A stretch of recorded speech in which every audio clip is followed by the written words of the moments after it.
দ্বিতীয় দিনের শুরুতে ভালোই জ্বালাতন শুরু করেছিল অস্ট্রেলিয়ান ব্যাটাররা, বিশেষ করে ক্যামেরন গ্রিন।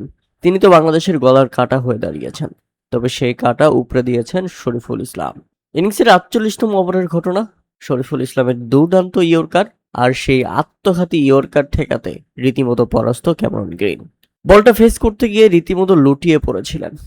এতটাই কঠিন ডেলিভারি ছিল যে উইকেট কিপার লিটন দাস পর্যন্ত বলটি ধরতে পারেনি।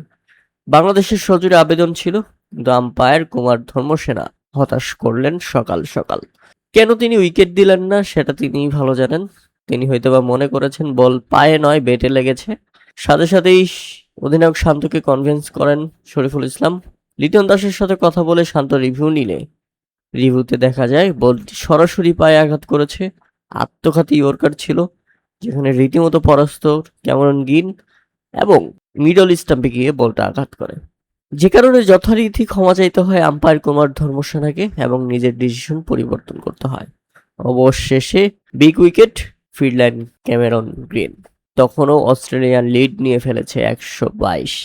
এরপর অস্ট্রেলিয়া অল আউট হয়েছে, তবে তার আগে বোলাররা কিছু রান তুলেছে।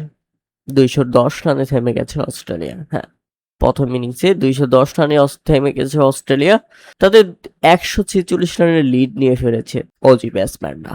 বাংলাদেশ প্রথম ইনিংসে অস্ট্রেলিয়ার কাছে ১৪৬ রানে পিছিয়ে থেকে ইনিংস শেষ করেছে।